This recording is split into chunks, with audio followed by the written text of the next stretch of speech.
When my husband died, it felt like the ground vanished beneath my feet. We had been married for 43 years. We survived sickness, layoffs, broken cars, and late mortgage payments. We had big dreams once, traveling to Europe, building a small beach house. But life had other plans. Most of those dreams were shelved to pay hospital bills when he got sick. And when he finally slipped away in that hospital bed, he took most of our savings with him. I wasn't bitter about that. How could I be? He fought so hard. We fought so hard together. But when the final medical bill came, I had nothing left but a tiny pension check and a few boxes of clothes. For the first time since I was 20 years old, I was truly alone. My daughter Emily was all I had left. Bright, beautiful Emily, the baby I raised on soup and hope during the lean years. She was married now, living in a cozy 2-bedroom apartment with her husband Todd. They had a toddler, a little boy with her green eyes and her father's crooked smile. When I asked if I could move in, it wasn't out of entitlement, it was out of necessity. I hated myself for even asking. But Emily smiled over the phone and said, "Of course, Mum. Family sticks together." I believed her. So I packed my life into 3 suitcases, hugged the empty walls of my old house one last time, and boarded a bus headed to their city. Moving in felt awkward at first. Their apartment was small, crowded. The 2nd bedroom was supposed to be the home office, but they pushed the desk aside to fit a twin bed and an old dresser Todd didn't want to throw away. I told myself it was temporary. I cooked, cleaned, watched the baby. I even took up small sewing jobs from home to contribute a little cash. I didn't ask for anything. Not new clothes, not a car, not even a birthday gift. Just a place to stay. Just family. But looking back, maybe that was my mistake. Because some people don't see love when it's freely given. They see weakness. And weakness, to the wrong kind of heart, is an invitation to crush you. The first few weeks, everything seemed fine. Emily was busy with work. Todd came home late, grumbling about traffic or deadlines. I stayed out of their way. I woke up early, made breakfast, got the baby ready for daycare, and spent my afternoons sewing in the little corner of my room. At night, I would quietly clean the kitchen, sweep the floors, fold laundry nobody asked me to touch. Not because they told me to, but because I wanted to help. I thought that's what family meant. Helping, easing burdens, being invisible when needed. But little by little, the tone shifted. It started with Todd sighing loudly whenever he walked into the kitchen while I was cooking. Then muttered comments under his breath. Another mouth to feed. When groceries ran low before payday. Emily, once sweet and apologetic, started pulling away too. She stopped asking if I wanted to join her and Todd for weekend outings. Stopped including me in conversations about the baby's milestones. Stopped thanking me when I scrubbed the bathroom until my back ached. At first, I blamed myself. Maybe I was in the way too much. Maybe I needed to shrink smaller, be quieter. I tried. God knows I tried. But nothing I did was ever enough. One night, while clearing the dinner table, I overheard them whispering in the living room. I wasn't trying to listen. Their voices just carried. "I can't do this forever," Todd said sharply. "We can barely afford the 3 of us. Now we have 4. "She's my mum," Emily said, her voice soft but unsure. "Yeah, well, I didn't marry your mum," he snapped. "And I didn't sign up to feed extra mouths when we're already struggling." The words felt like knives against my spine. Extra mouths. Not my mother-in-law. Not family. An expense. I stood there, frozen, a plate in one hand, feeling like the air had been knocked from my lungs. And worse than Todd's words was the sound of Emily's silence, No defense, no anger, just silence. It happened 2 days later. At dinner, the air was heavy. Todd picked at his food. Emily barely spoke. The baby tossed peas onto the floor, laughing, the only one who didn't feel the tension strangling the room. I tried to pretend nothing was wrong. Tried to talk about the weather, the baby's new words, anything. But then Todd put his fork down with a loud clatter and leaned back in his chair. "We need to talk," he said bluntly. Emily stared at her plate. I set my fork down slowly. My hands already knew what was coming before my ears heard it. Todd crossed his arms. "This isn't working." I waited, heart hammering. "We're barely making ends meet," he continued. "We can't afford extra mouths to feed. It's not personal, Marilyn, but it's reality. We have to look out for our family first." Our family? As if I wasn't part of it. As if I hadn't fed him too, folded his shirts, held his crying baby at 2 a.m. Emily still said nothing. She kept her eyes low, like if she didn't look at me, it wouldn't be as cruel. Finally, she spoke. Softly. Cowardly. "We just think it might be better if you find somewhere else to stay, just until things settle down." I nodded slowly. My heart was breaking, but I wouldn't let it show. I wouldn't give them the satisfaction. "When do you want me out?" I asked. Todd shrugged. "Soon? A few weeks?" I pushed my chair back calmly. "Understood."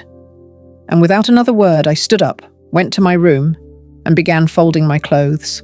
No pleading, no begging, no reminding them that I gave them my life without a receipt. Because if they needed reminding, they didn't deserve it. That night, I packed silently. I looked at the tiny space they had given me, bare walls, a twin bed, a single shelf, and realized I had made myself so small for them that they barely saw me anymore. I had loved them without limits, and they loved me with conditions. I zipped my bag shut, not because I was ready to go, but because I was ready to never be that small again. I left the next morning. No goodbye party, no packed lunches, no promises to visit soon. Just a silent ride in a cab, my suitcase tucked between my knees. The baby's cries faint behind a closed door I didn't bother looking back at. I found a room to rent from a woman named Rita. It wasn't much. One small bedroom with cracked walls and a squeaky bed. A shared bathroom down the hall. A kitchen that smelled like fried onions no matter what you cooked. But it was mine.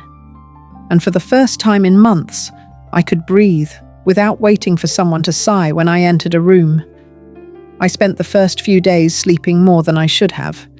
Grief makes you tired in a way no nap can fix. I had lost my husband. Now I had lost my daughter too. Not because she died, but because she chose comfort over blood. I ate cereal straight from the box, drank instant coffee that tasted like cardboard, and sat by the window at night watching cars roll by like they had somewhere important to be. I had nowhere important to be. Not anymore. When I finally pulled myself together, I found a part-time job helping out at a small fabric store.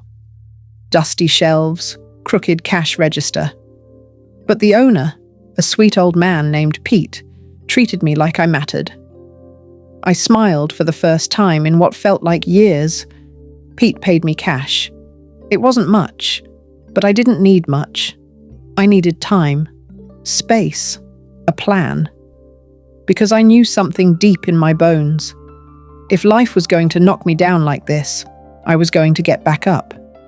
Not with fists, not with tears, but with something stronger, something they would never see coming. It happened on a Wednesday afternoon.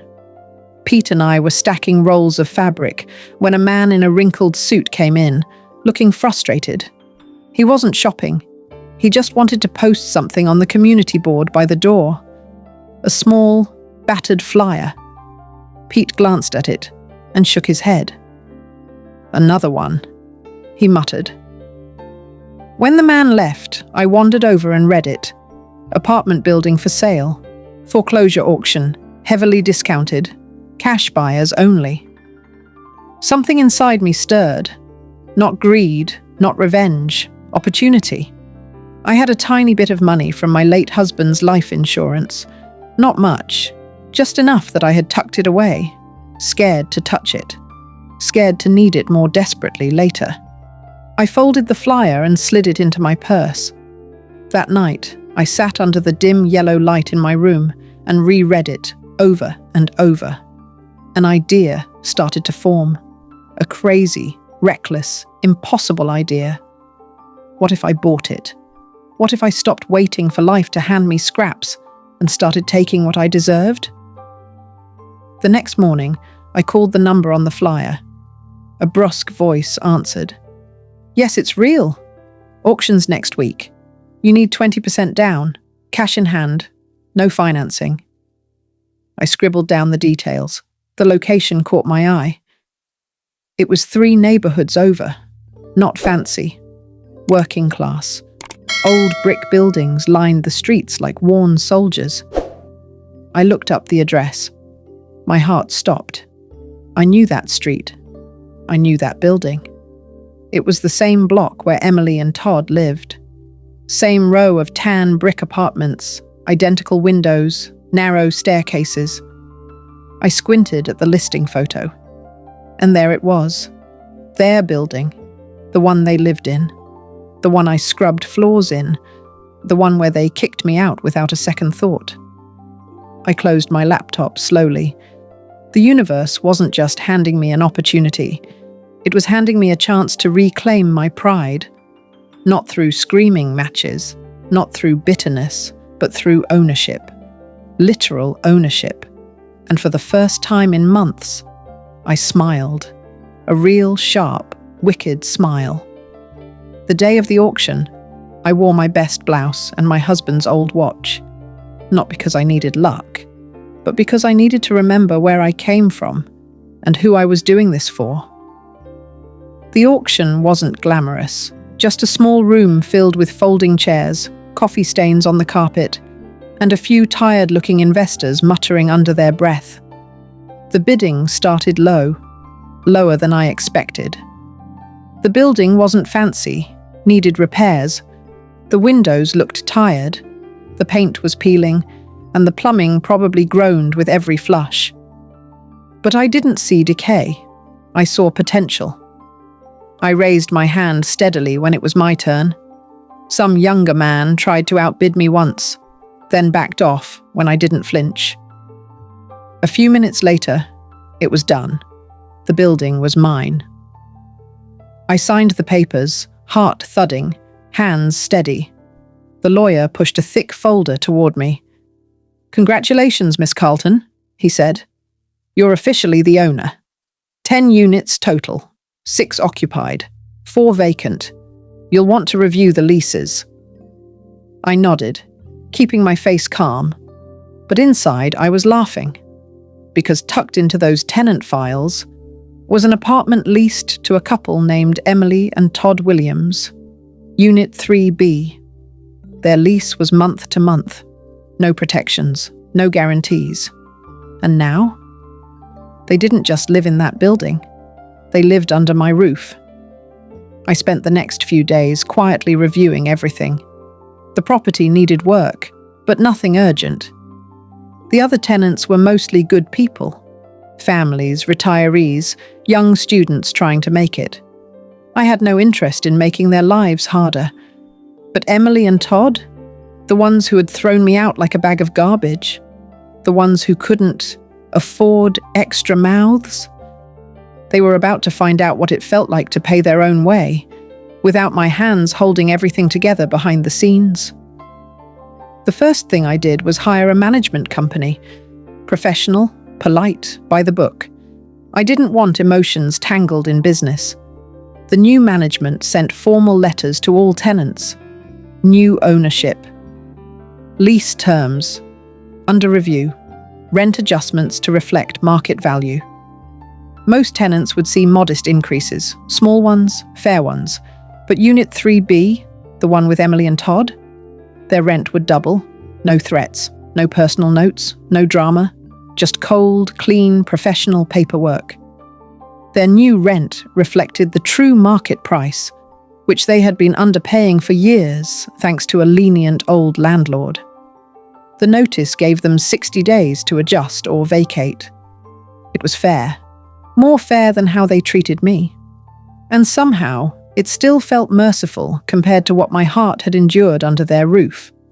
A week later, my phone buzzed with a call from an unknown number. I didn't answer. Then came a voicemail. It was Emily, tight-voiced, shaky. "Hi, Mom. Marilyn. We just got a letter about the rent going up, like, way up. I don't know if you know anything about this, but it's really stressful.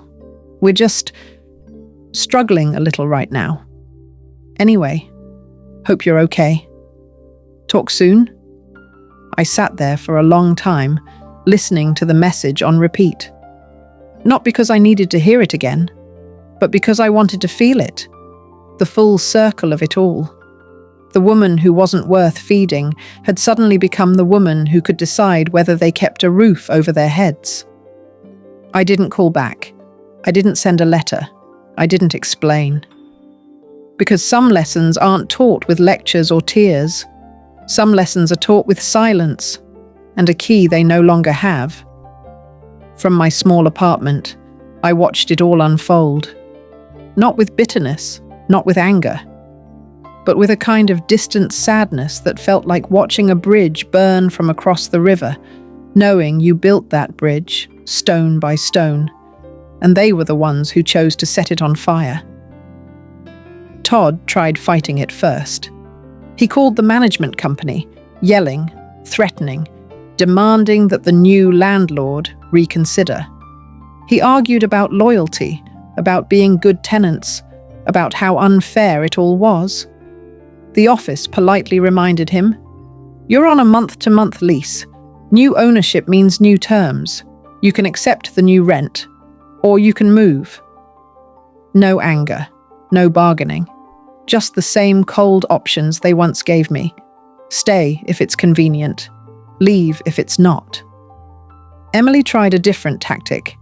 She sent flowers to the management office, wrote emails with sad emojis, apologized for being difficult tenants. Still, nothing changed. Their lease expiration date loomed closer, and panic seeped into their lives like water through cracked walls. I didn't celebrate it. I didn't gloat. But inside me, something healed. Because for the first time, the weight wasn't on my shoulders anymore. They carried their own. A few days later, as I was locking up after work at the fabric store, I saw them. Emily and Todd standing outside the leasing office, arguing. I stayed across the street, blending into the crowd. I couldn't hear their words, but their faces said enough. Todd's face was red, fists clenched at his sides. Emily wiped her eyes with the sleeve of her jacket. The baby, now a toddler, stood between them, confused, pulling on his mother's pant leg.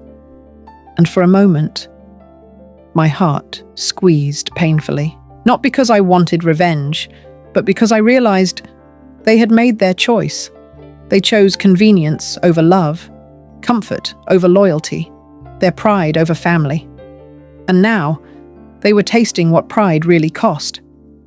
I turned and walked away, not angry, not triumphant, just free. Month later, the building manager confirmed it. Emily and Todd moved out. They couldn't afford the new rent. They couldn't negotiate. They couldn't pretend they were in charge anymore. They packed their things and left in the middle of a rainy Saturday, hauling boxes into a rented van, faces tight, movements rushed. No big moving party, no proud goodbye. Just slipping away like smoke fading into cold air. I didn't watch them leave. I didn't need to. I had already left them long before they packed that last box. The apartment sat empty for a few weeks before a new tenant moved in. A young woman working 2 jobs, grateful for the space even at market rent. I met her briefly through the manager. She was polite, responsible, eager to build a life she could be proud of. I liked that. I approved the lease without hesitation. It felt right. The building was thriving now. Small repairs were done, new flowers planted outside the entryway. Tenants smiled when they passed each other in the halls. The whole place breathed easier without the invisible weight of entitlement dragging it down. And so did I. Meanwhile, in my little apartment across town, my life kept growing. I joined a community art class, started painting landscapes in wild, clumsy strokes. It didn't matter if I was good at it. It mattered that it was mine.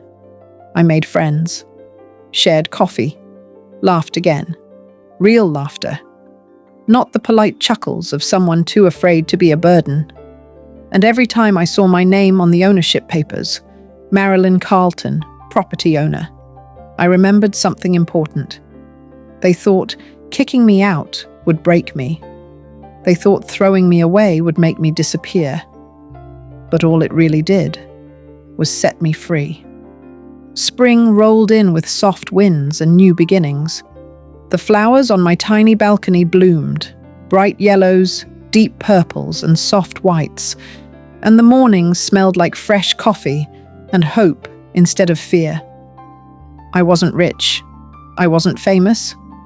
But I was whole again.